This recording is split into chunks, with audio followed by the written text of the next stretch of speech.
नमस्कार मंडळी, लग्नानंतर होईलच प्रेम या मालिकेचा आजचा म्हणजे 5 जूनचा भाग तुम्ही ऐकत आहात. आणि प्रेक्षकांनो, आज तुमची उत्सुकता न ताणता सांगते की आपला अंदाज खरा निघाला.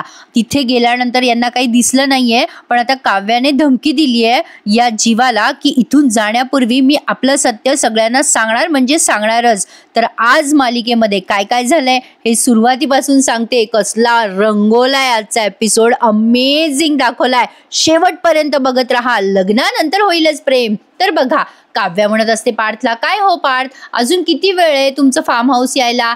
पार्थ म्हणतो, हे काय, आता उजवीकडे वळलं की लगेच फार्म हाऊस येणार. बघा, जीवाचा जीव ऑलमोस्ट घशापर्यंत आलेला असतो. मग आता जीवा मुद्दाम म्हणतो पार्थला, अरे दादा मी काय म्हणतो, अरे इथून असं लेफ्टला वळलं ना की बघ इथे भजी मिळतात. मी काय म्हणतो की आपण मस्त गरमागरम भजी खाऊयात का? मी तोपर्यंत, म्हणजे तुम्ही भजी खा, मी तोपर्यंत जरा पुढे जातो. त्यावर पार्थ म्हणतो, अरे तू येडाय करे जीवा, अरे सकाळी सकाळी आपण नंदिनीने बनवलेले पोहे खाल्लेत ना गरम गरम, आणि आता भजी खायचं काय म्हणतोय? जागा तरी एका पोटात खायला.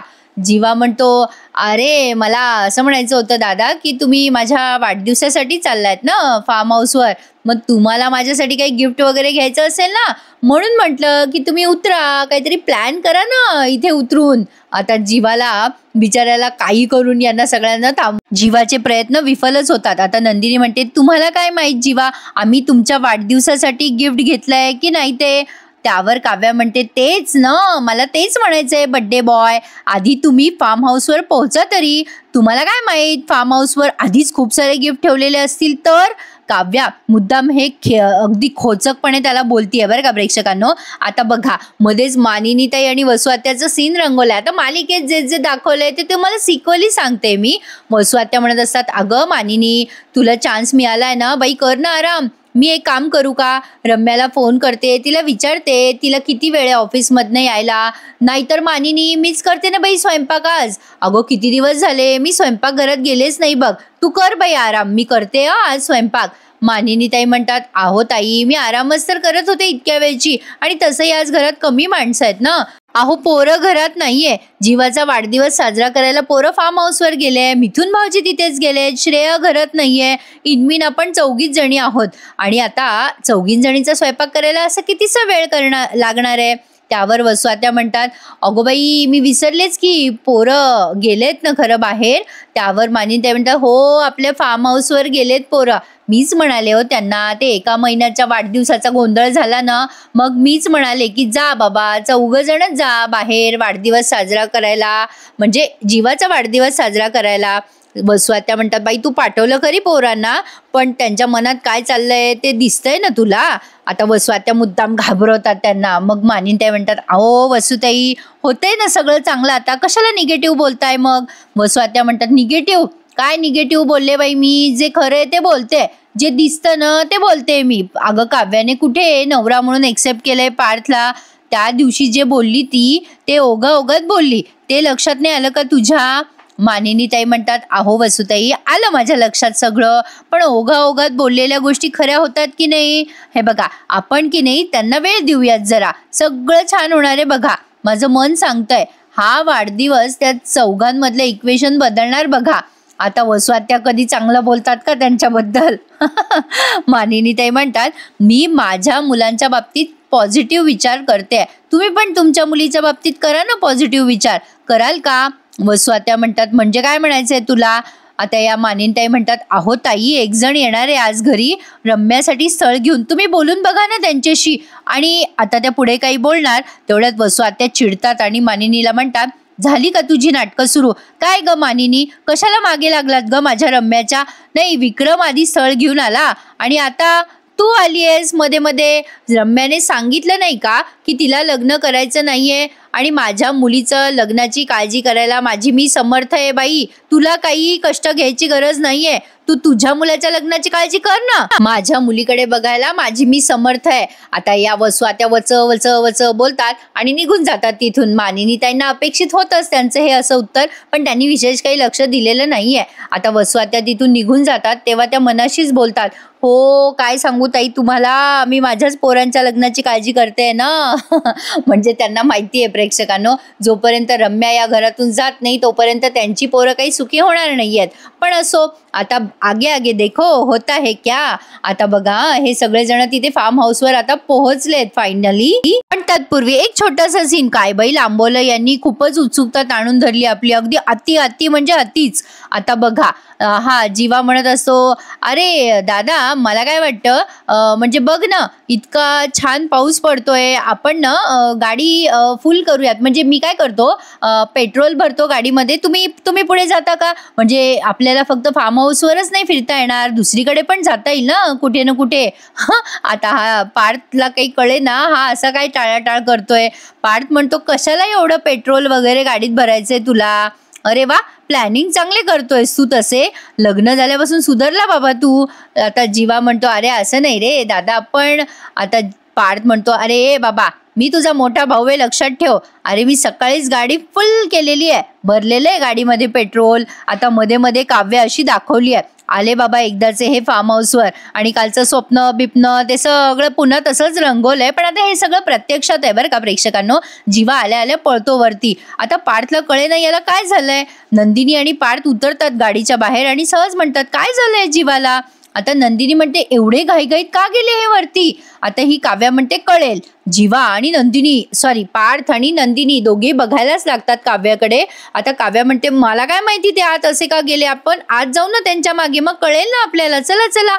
आता सगळेच जण मागे पळाले त्या जीवाच्या. थोडा थरार रंगवलाय, जीवा वरती पळतोय. मग आता डायरेक्ट तो आतमध्ये घुसलाय त्याच्या बेडरूम मध्ये आणि त्याच्या मागे मागे आली आहे काव्या. मग काव्याच्या मागे मागे पार्थ आणि नंदिनी. ते डंगचिक करून पुन्हा रंगवले प्रेक्षकांनो यांनी. अरे यार इतका वैताग आला होता ना. मी तर फास्ट फॉरवर्ड मध्ये बघितला आजचा एपिसोड.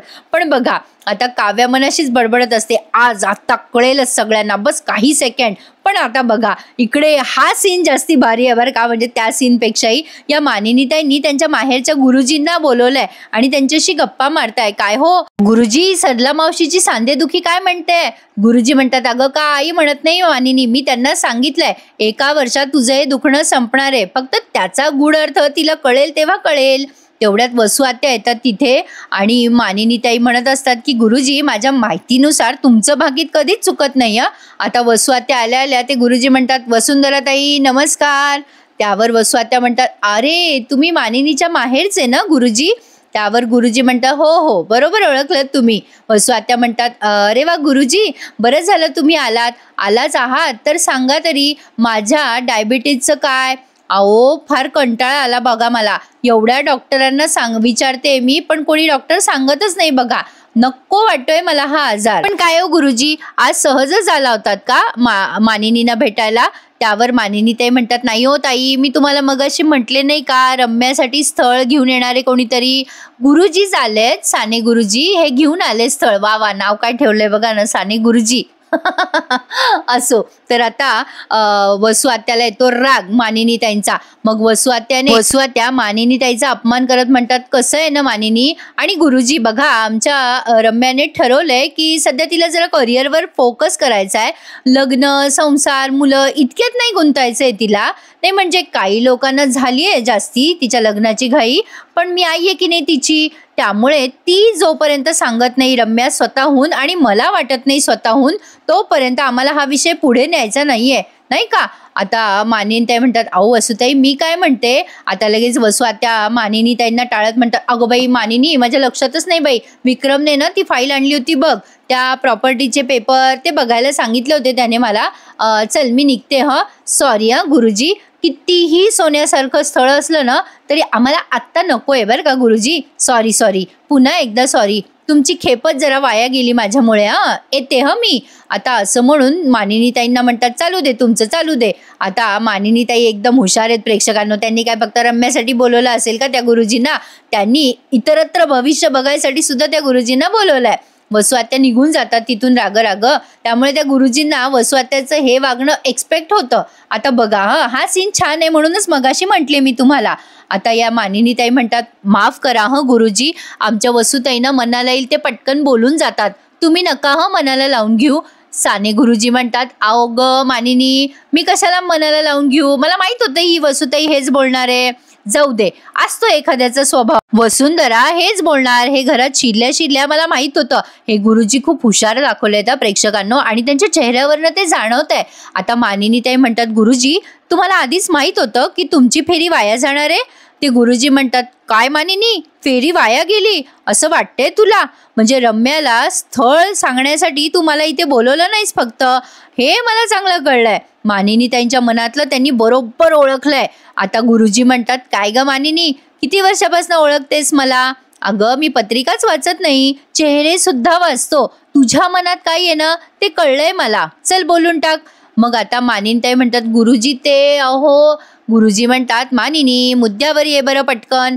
त्यावर त्या पटकन म्हणतात, गुरुजी पार्थ आणि जीवाबद्दल विचारायचं होतं, एकदा बघता का तुम्ही त्यांची पत्रिका? गुरुजी म्हणतात, अगं बघतो की, त्या पुस्तकात काढून ठेवलीस ना तू, तीच ना पत्रिका? गुरुजी मनकवडे आहेत. मग आता मानिनी ताई पटकन त्या पत्रिका देतात त्यांना आणि इथे त्यांनी खाली जरा फ्लॅश केलंय की आम्ही अंधश्रद्धेला म्हणजे पुरस्कृत करत नाही वगैरे वगैरे, हे सगळं मनोरंजनासाठी आहे. आता गुरुजींनी ती पत्रिका पाहिली आणि काही सेकंद ते मानिनी ताईकडे बघतच राहतात आणि मग ते म्हणतात पत्रिका बघून, अगं मानिनी, ह्या पत्रिका तर मीच बनवल्या की. मानिनी ताई म्हणतात, हो गुरुजी, सगळं आहे ना नीट पार्थ आणि जीवाच्या आयुष्यात? आता गुरुजी जरा वेळ पत्रिका पाहतात आणि मानिनी ताईंना सिरियस चेहरा करून म्हणतात, कठीण आहे कठीण. त्यावर मानिनी ताई टेन्शनमध्ये येतात ना, त्या म्हणतात, कोणाचं गुरुजी, पार्थचं का जीवाचं? आता पुन्हा हा सस्पेन्स इथे रखडलाय आणि पुन्हा आपल्याला आता जीवा, काव्या, नंदिनी, पार्थ यांचा सीन दाखवलाय जो आपल्याला बघायचा होता. तर बघा आता हे सगळेजण घुसले त्या खोलीमध्ये. आता घुसल्या घुसल्या आधी गोल गोल गोल गोल फिरतात ते आणि यांना समजत नाही कुठे काय ठेवलं होतं, कुठे काय नाही, ते काही दिसत नाही यांना. आता ही काव्या तर घरभर पाहते, त्या म्हणजे खोलीभर पाहते की इथे तर गिफ्ट होते, इथे खूप सारं सजवलं होतं जीवाने, ते कुठे गेलं सगळं? सगळेजण भांबवतात. म्हणजे ऍक्च्युली प्रत्येकजण वेगवेगळ्या कारणासाठी भांबवला. इथे पुन्हा डंचिक डंचिक सीन दाखवलाय त्यांनी. जीवा इकडे तिकडे पाहायला लागतो. आता ते नंदिनी आणि पार्थ या दोघांकडे पाहायला लागतात की हे कुठे पाहताय. किती कन्फ्युजन आहे देवा. असो, आता ते मिथून काकांना समजत नाहीये चौघं कुठे पाहतायत, सगळे एकमेकांकडे फक्त पाहतातच आहे कितीतरी वेळ. मग काव्या अशी जीवाकडे रागो बघते बरं का. शेवटी पार्थ म्हणतो, ए बाबा, ए जीवा, अरे तू इतका पळत पळत कशाला आला आणि काय शोधू लागला इथे? तरी सुद्धा जीवा अजून इकडे तिकडे शोधूच लागला, जसं की कोणाला काही समजणारच नाही. आता ही काव्या त्याच्याकडे राग पाहू लागली. नंदिनी आणि पार्थ त्या काव्याकडे बघू लागले. मग मध्येच ते मिथून काका म्हणतात, अरे ए बड्डे बॉय, किती घाण होती रे तुझ्या खोलीमध्ये. अरे साफसूफ करताना किती नाकीनो आले माझ्या, माहितीये का? आय डोंट लाईक दिस. आता प्रेक्षकांनो मला खरं सांगा, आता माझी लहान पोरगी पण सांगेल, इतकं कॉमन सेन्स आहे. ते मिथून काका आले खोली साफसूफ करायला म्हणजे त्यांनाच माहिती असणार आहे ना की तिथे असलेल्या वस्तू कुठे गायब झाल्या. म्हणजे सगळ्यात पहिल्यांदा तेच शिरले ना. पण आता पुन्हा इथे मोठा सस्पेन्स तयार केलाय त्यांनी. म्हणजे या खोलीत नंतर कोण येऊन गेलं याचं एक गौड बंगाल तयार केलेलं आहे बघा. आता बघा काय काय झालंय. मिथून काका बोलत असताना हा जीवा पुन्हा इकडे तिकडे जायला लागतो आणि मनात विचार करतो, अरे इथे तर माझे आणि काव्याचे फोटो होते आणि गिफ्ट्स पण होते. मिथून काकाने तर नसतील ना हलवले सगळे गिफ्ट. आता तो मिथून काकाकडे बघायला लागतो. तेव्हा मिथून काका म्हणतात, ए जीवा, असं काय बघतोय माझ्याकडे? जीवा म्हणतो, नाही नाही काही नाही काका, काही नाही. मग नंदिनी म्हणते, जीवा अहो काय झालं, काय शोधताय तुम्ही आणि एवढे धावत धावत का आला वरती? तेव्हा जीवा म्हणतो, काही नाही, ते काही नाही. मग आता लगेच काव्यामध्येच म्हणते, या फार्म हाऊसवर शेवटचं कोण आलं होतं? जसं काही काव्याला बरंच काही माहिती आहे. आता जीवा घाबरतो ना आणि त्यातनं नंदिनी जास्ती घाबरते की ही अशी का बोलते, कारण नंदिनीला काही माहिती नाही आहे. मग लगेच पार्थ म्हणतो, काय काव्या, तुम्हाला नेमकं काय म्हणायचंय? काव्या आता चाचरते जरा आणि म्हणते, नाही तसं नव्हतं म्हणायचं मला काही, म्हणजे बघा ना मी सहजच विचारतीये की छान आहे ना फार्म हाऊस खूप, आणि इथे साफसफाई झालेली नव्हती ना. नाही तुमचं फार्म हाऊस खूप छान आहे पार्थ, पण या फार्म हाऊस बद्दल कधी कोणी बोललं नाही, कधी कोणी उल्लेख केला नाही या गोष्टीचा. शेवटचं कोण इथे येऊन गेलं म्हणून सहजच विचारलं. आता काव्या हे बोलत असताना इकडे तिकडे बघते बरं का, आणि तिच्यावर कोणाला संशय पण येत नाही. प्रेक्षकांनो कमालच आहे ना. तर असो, पार्थ अगदी सहज उत्तर देतो, कोणी आलं न आलं तरी आमचा जीवा आहे ना, तो अगदी न चुकता इथे येतो, हो ना रे जीवा? आता जीवा नुसता बांबावून बघतो इकडे तिकडे, त्याला काही डायलॉगच आठवेना सुचेना. तो नुसता काव्याकडे पाहतो, काव्या त्याच्याकडे पाहते. आता पार्थ सांगतो काव्याला, या फार्म हाऊसचं डिझाईन, इंटेरियर सगळं आमच्या जीवाने केलंय. म्हणजे इथे कुठल्या गोष्टी असाव्यात नसाव्यात हे सगळं आमच्या जीवाने ठरवलंय. काव्या म्हणते ओ छान आहे छान. मग पार्थ म्हणतो आमच्या जीवाचं या फार्म हाऊसवर विशेष प्रेम आहे बरं का. आता आजचे डायलॉग एवढे छान आहेत ना प्रेक्षकांनो आणि भरपूर आहेत, त्यामुळे माझ्यासाठी एखादं लाईक करा ना. बोलून बोलून दमून जाते हो मी कधी कधी. असो, आता पार्थ म्हणतो आमचा जीवा छान इंटेरियर करतो ना, म्हणजे त्याची चॉईस छान आहे ना, कदाचित आमचा जीवाच आला असेल इथे शेवटचा. मग काव्या तरी पुन्हा विचारते म्हणजे त्यांच्यानंतर इथे कोणी झालं नाही. मग आता तिचा हा प्रश्न अगदी कॅज्युअली घेतात हे, पण मला नाही वाटला तो प्रश्न कॅज्युअल. तर असो, असा डाऊटफुल प्रश्न आला की तो प्रश्न टाळला जातो आणि दुसऱ्या कोणाकडे तरी अट्रॅक्शन दिलं जातं बघा. तसंच झालंय. ते मिथुन काका म्हणतात अरे कोणी कसं येणार इथे, तुमचे लग्न नव्हते का, त्या लग्नाच्या गडबडीत कोणी आलंच नाही इथे. पण नशीब आज आमच्या गबरू जवानचा वाढदिवस आहे, त्यामुळे साफसफाई तरी करायला मिळाली आम्हाला. आता बाय द वे तुम्हा सगळ्यांना देशमुख फार्म हाऊस आवडलं की नाही. नंदिनी म्हणते काका किती सुंदर आहे फार्म हाऊस. खरंच जीवा, खरंच म्हणजे तुम्ही छान डिझाईन केलेत हे सगळं. आता मिथुन काका म्हणतात अरे टॅलेंटेड आहे आमचा जीवा. सॉरी नंदिनीने जेव्हा कौतुक केलं ना जीवाचं, तेव्हा पार्थ म्हणतो माझा भाऊ खूप टॅलेंटेड आहे. मग ते मिथुन काका म्हणतात आणि मी सुद्धा. आता हा पार्थ म्हणतो म्हणजे ते कसं काय रे काका. त्यावर मिथुन काका म्हणतात अरे केव्हाचा आलो इथे, सगळी धूळधाळ साफ केली मी, तयारी केली, म्हणून इथे तुम्ही उभं राहताय बरं का. म्हणजे आय डोंट लाईक दिस. मला किती साफसफाई करावी लागली. अरे एवढी साफसफाई केली पोरांनो, तेव्हा कुठे तुम्हाला हे छान छान दिसतंय फार्म हाऊस. मिथुन काकाने जरा लवकर लवकर केली सफाई असं नाही वाटत एका प्रेक्षकांनो. असो, तर आता बघा ते मिथुन काका म्हणतात अरे एवढी सगळी तयारी केली बाबा. मग लगेच पार्थ म्हणतो ए काका आय लाईक दिस. मग ते काका म्हणतात थँक्यू सो मच पार्थ, चला चला देशमुखांच्या फार्म हाऊसची तुम्हाला सफारी करवतो चला. असं म्हणून आता पार्थ आणि नंदिनी गेलेत बरं का त्यांच्या मागे मागे ते फार्म हाऊस बघायला. आता जेव्हा जीवा जात असतो तेव्हा काव्या पटकन त्याचा हात धरते बाई. आता तो जीवा घाबरतो ना, तो म्हणतो ए काय करतेस काव्या. काव्या म्हणते जीवा तू हे सगळं कुठे टाकलंस, कुठे टाकलं सांग. आपले फोटोज आपले गिफ्ट्स कुठे आहेत जीवा सांग. आता जीवा म्हणतो ए काव्या हळू बोल ना. काव्या म्हणते मला नाही हळू बोलायचंय, बोल बोल कुठे टाकलं तू सगळं. काहीही न सांगता सवरता सगळं फेकून दिलं का, कुठे गेलं इथलं सगळं. जीवा म्हणतो अगं ए बाई मला नाही माहिती कुठे गेलं सगळं. काव्या म्हणते माहिती नाही कसं, तू इथे आधी आलास ना धावत पळत हे सगळं लपवायला ना, मग माहिती नाही काय म्हणतोयस. जीवा म्हणतो अरे तुम्ही पण माझ्या मागे झालात ना धावत धावत. ए काव्या उगीच आरडाओरडा करू नकोस, आणि तसंही काव्या तू माझ्यावर विश्वास ठेव नाही तर नको ठेवू. हे सगळं कुठे आणि कसं गायब झालं ना मला नाही माहिती. आता असं म्हणून तो काव्याचा हात झटकतो आणि तिथून निघून जातो, पण काव्या मात्र त्याचा पाठलागच करत असते. आणि यावेळेला नंदिनी आणि पार्थ दोघांनाही शंका आली नाही, कारण ते दोघे तिथे नसतातच. तर असो, आता पुन्हा गुरुजी आणि मानिनीताईंचा सीन बघा. बापरे आजची मालिका खूपच मोठी दाखवली आहे त्यांनी. गुरुजी आता मानिनीताईंना सॉलिड भविष्य सांगतात बरं का. गुरुजी म्हणतात अगं मानिनी, जीवा याचं डोकं तेव्हाच थाऱ्यावर येईल जेव्हा त्याच्या मनातलं दुःखाचं काव्य तो बोलून सांगेल. वाक्यरचना किती छान केली आहे बघा ना या डायलॉगची. आता ते गुरुजी म्हणतात मानिनी तो जेव्हा त्याच्या मनातलं काव्य सांगेल कोणाला तेव्हाच त्याचं दुःख हलकं होईल. त्यावर मानिनीताई म्हणतात जीवाच्या मनातलं दुःखाचं काव्य, अरे देवा असं काय दुःख आहे गुरुजी त्याला एवढं मोठं. त्यावर गुरुजी म्हणतात कळेल, जिला कळायचं ना तेव्हा तिला कळेल. जिने त्याचा हात धरलाय ना तीच त्याच्या दुःखाचं काव्य दूर करेल आणि मनामध्ये आनंदाचं बीज पेरेल. मग मानिनीताई म्हणतात म्हणजे आमची नंदिनीच ना. गुरुजी म्हणतात पण. आता मानिनीताई म्हणतात पण काय गुरुजी. गुरुजी म्हणतात या सगळ्या दुःखामधला एक तुकडा बिथरलाय, तो तुकडा जागेवर नाहीये, तो तुकडा त्याच्या मनाचंच करतो. काही झालं तरी तो तुकडा स्वतःच्या हक्काचं काहीही सोडत नाही. आता कंसामध्ये सांगते गुरुजी तुकडा म्हणजे काव्याबद्दल बोलताय हे आपल्याला तेव्हाच लक्षात आलंय. आता गुरुजी पुढे म्हणतात तो तुकडा सगळ्यांना पांगवू शकतो आणि मनात आलं तर तो तुकडा सगळ्यांना एकत्र पण जोडू शकतो मानिनी.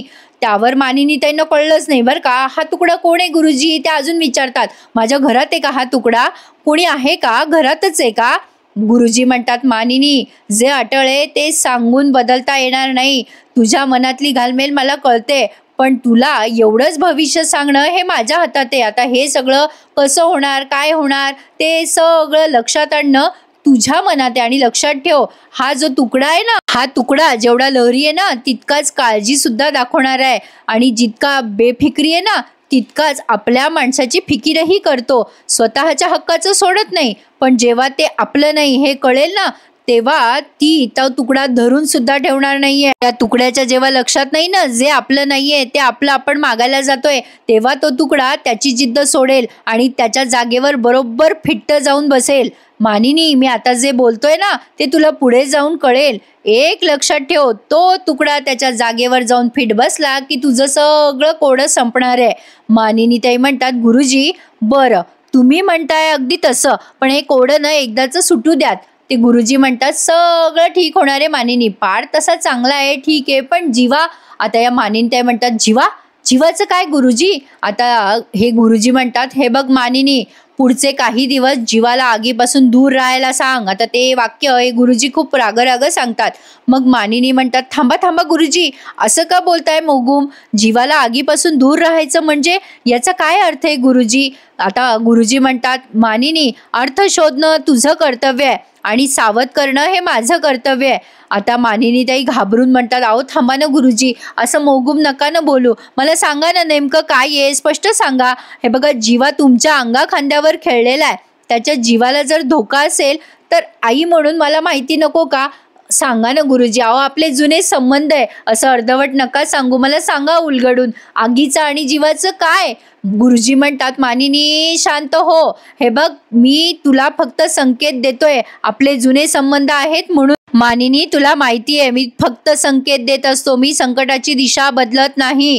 तुला मगाशी जे सांगितलं तेच सांगतोय, जे अटळ आहे ते सांगून बदलता येत नसतं, जे व्हायचं आहे ते होणारच आहे. आता आगीचा काहीतरी तांडव पाहायला मिळणार आहे प्रेक्षकांनो मालिकेमध्ये. गुरुजी आता एवढंच भाकीत करतात आणि मानिनी ताईंना म्हणतात, चल मानिनी येतो मी. पण आता मानिनी ताई बिचाऱ्या घाबरल्या ना, आता पुढे काय होणार आहे आणि काय तमाशा आहे. म्हणजे याला सेटल डाऊन व्हायला या सगळ्यांना 1 वर्ष लागणार आहे, तोपर्यंत आपलं एंटरटेनमेंट चालणार आहे प्रेक्षकांनो, थोडक्यात सांगायचं तर. आता मानिनी ताई आल्या टेन्शनमध्ये. इकडे जीवा प्रत्येक खोलीमध्ये जाऊन शोधतोय की कदाचित या खोलीत असतील त्याच्या आणि काव्याच्या वस्तू, किंवा दुसऱ्या खोलीत असतील. तो सारखा तिकडे तिकडे शोधत असतो आणि काव्या त्याच्या मागे मागे जाऊन त्याला ओरडत असते. काव्या सारखी त्याच्या मागे मागे करत असते आणि म्हणत असते, जीवा किती नाटकं करतोयस रे, पुरे झाली हा तुझी नाटकं. जीवा तिला ओरडून म्हणत असतो, काव्या तुला सांगितलं ना आरडाओरडा करू नको, कोणी ऐकेल. आता काव्या म्हणते, मला नाही फरक पडत, ऐकायचं तर ऐकू. जीवा नाटकं नको करू, सांग मला कुठे गेलेत आपले फोटोज, कुठे गेलेत सगळे गिफ्ट्स आपले, सांगणार आहेस का तू मला, सांग. आता जीवा काही तिला बोलत नसतो व्यवस्थित. आता तोच टेन्शन मध्ये असतो आणि विचार करत असतो, अरे यार कुठे गेले सगळे फोटो आणि ते गिफ्ट कुठे ठेवलेत. काव्या म्हणते, ए जीवा नाटकं नको करूस, थांब, काय चाललंय तुझं हे, का बोलत नाहीयेस तू, सांगत का नाहीयेस मला. हे बघ मी सगळ्यांना सगळ्या गोष्टी दाखवणार म्हणून तू आधीच लपवल्यास ना, का केलंस हे सगळं, कशावरून तुला असं वाटलं की हे सगळं लपलं जाईल वगैरे. जीवा मला खरं खरं सांग, कुठे ठेवले सगळे गिफ्ट आणि फोटोज. तू मिथून काका यायच्या आधी इथे आला होतास ना आणि सगळ्या गोष्टी तू लपवून ठेवल्यास ना, खरं खरं सांग, खरं खरं सांग मला. काव्या खूप चिडचिड करत असते आणि जीवा सुद्धा चिडून म्हणतो, तू मूर्ख आहेस का काव्या, हे सगळं मी लपवलं असतं तर शोधत बसलो असतो का आता.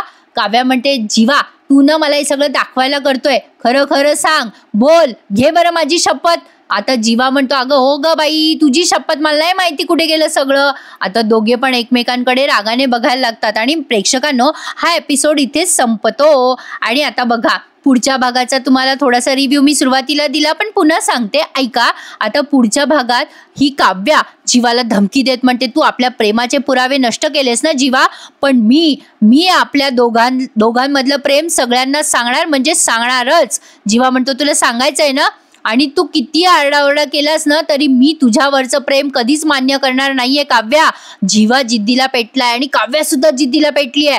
आता काव्या म्हणते, बरं आता तुला जे करायचंय ना ते तू कर, आणि जीवा आता मला जे करायचं ना ते मी करेल. आता बाहेर आल्यावर पार्थ विचारतो काव्याला की कसं वाटलं तुम्हाला आमचं फार्म हाऊस, जरा कौतुक करा ना. त्यावर काव्या म्हणते, फार्म हाऊस चांगलं आहे, पण मला तुम्हाला सगळ्यांना काही सांगायचंय. आता सगळेजण टेन्शन मध्ये, हिला काय सांगायचंय, उगाच आपला टाइमपास करता हो प्रेक्षकांनो, हे काही सांगत नाही काही नाही, आत्ताच काही रिव्हील होणार नाहीये, पण मनोरंजन होईल आपलं, हे मात्र 100% खरं आहे. तर बघत राहा लग्नानंतर होईलच प्रेम. आजचा एपिसोड मोठा होता, एखादा लाईक आणि चॅनलला सबस्क्राईब करायला विसरू नका. भेटूयात उद्या पुन्हा एकदा, तोपर्यंत टेक केअर प्रेक्षकांनो, धन्यवाद.